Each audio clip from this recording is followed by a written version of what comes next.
Assalamualaikum warahmatullahi wabarakatuh. Perkenalkan, nama saya Widya Silasani Mazaya. Saya merupakan mahasiswi Fakultas Ilmu Komunikasi, Program Studi Hubungan Masyarakat, Universitas Pajajaran. Saya berasal dari kelas Hubungan Masyarakat B, dan di sini saya akan menjelaskan resume dari buku An Introduction to Political Communication by Brian McNair pada chapter Pressure of Politics and the Oxygen of Publicity, dan pada subchapter Komunikasi Politik dan Hubungan Industrial. Sebelumnya, saya akan menjelaskan terlebih dahulu apa itu komunikasi politik dan hubungan industrial. Komunikasi politik merupakan komunikasi yang melibatkan pesan politik, aktor politik, dan berkaitan dengan kekuasaan, pemerintahan, dan kebijakan pemerintah.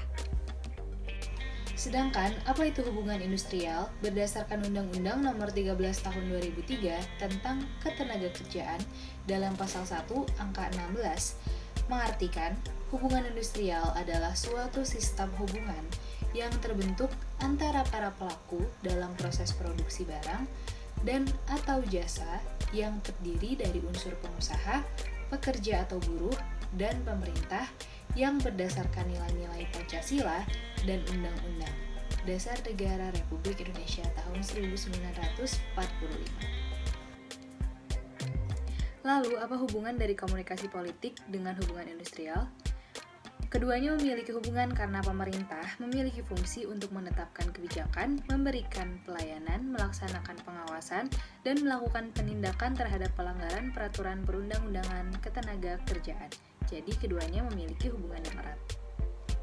Pada slide ini, saya menjelaskan bahwa media salah satu pengaruh dalam komunikasi politik dan hubungan industrial. Ada 4 hal yang menurut saya menjadi pengaruh, karena yang pertama menjadi sumber berita, yang kedua menjadi opini publik, yang ketiga menjadi sarana pengawasan pemerintah, dan yang terakhir menjadi hubungan antara pemerintah dengan masyarakat. Pada slide ini saya akan menjelaskan apa hubungan serikat pekerja dan juga media. Di Inggris, ada serikat pekerja yang menjadi salah satu kritikus biasnya media. Mengapa demikian? Mereka paling bersemangat terhadap sudut pandang mereka tentang masalah kepentingan seperti ekonomi, hak kerja, dan juga undang-undang hubungan industrial. Pada slide ini saya mengambil contoh seperti yang dilansir oleh karya Glasgow University Media Group atau disingkat menjadi GUMG pada tahun 1970-an.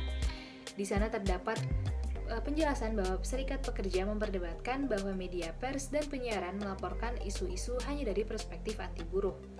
Dan akun media juga menjadi penyebab perselisihan industri cenderung didominasi oleh manajemen, sementara sudut pandang tenaga kerja disederhanakan.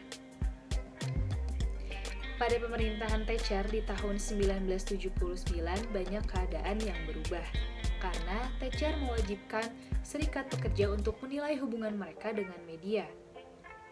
Mereka harus mengakui bahwa selain bias anti buruh, ada juga ruang dan peluang untuk liputan media yang dapat mereka eksploitasi.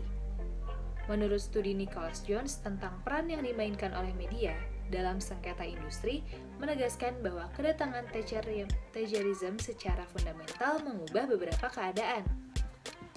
Contohnya, setelah tahun 1979, semua keadaan ini menjadi berubah karena Thatcher memberikan beberapa kebijakan, seperti dilarang piket massal, diadakan surat wajib anggota sebelum pemogokan, tindakan simpati dengan satu sama lain anggota serikat dibuat ilegal, dengan diberikan sanksi penyitaan oleh pengadilan dari aset serikat pekerja. Setelah tahun 1979 ini semua berubah dan Thatcher membuat kebijakan untuk menaikkan pengangguran. Ini menyebabkan undang-undang anti perburuhan yang dirancang untuk meningkatkan solidaritas semakin sulit. Menurut pandangan Jones, kebijakan Thatcher membuat perubahan lingkungan ini meningkatkan peran media dalam mengejar perselisihan industri. Kedua belah pihak dalam perselisihan diminta untuk bersaing lebih aktif untuk mendapatkan dukungan opini publik. Dan dalam kompetisi ini, media massa adalah saluran utama komunikasi yang tersedia. Serikat pekerja harus belajar menggunakan media untuk mengatasi citra publik yang sangat negatif terhadap mereka yang diperoleh pada akhir 1970-an. Mereka harus mendefinisikan kembali peran sosial dan politik dalam konteks pemerintah dan komunitas bisnis yang tak henti-hentinya bermusuhan. Tentu saja media memiliki dampak terhadap hubungan industrial. Contohnya pada 1970-an, British Leyland atau pabrikan otomotif datang untuk melambangkan masalah hubungan industrial Inggris menjadi tempat beberapa perselisihan pahit yang sering melibatkan aksi mogok. Selanjutnya pada tahun 1984 hingga 1985, ada pemogokan yang menyebabkan kepahitan dan kekerasan yang menyertai perselisihan. Dalam aksi pemogokan ini, media digunakan sebagai alat komunikasi berita yang menghubungkan pemerintah dengan masyarakat luas. Dampak manajemen media terhadap hasil sengketa industri tidak akan pernah sebesar faktor lingkungan yang sudah diperlihatkan seperti tingkat pengangguran dan kekuatan politik pemerintah. Namun, pemerintah dan pengusaha harus bisa mempertimbangkan opini publik ketika perselisihan terjadi. Sekian penyampaian saya tentang komunikasi politik dan hubungan industrial. Semoga hal yang saya sampaikan dapat bermanfaat.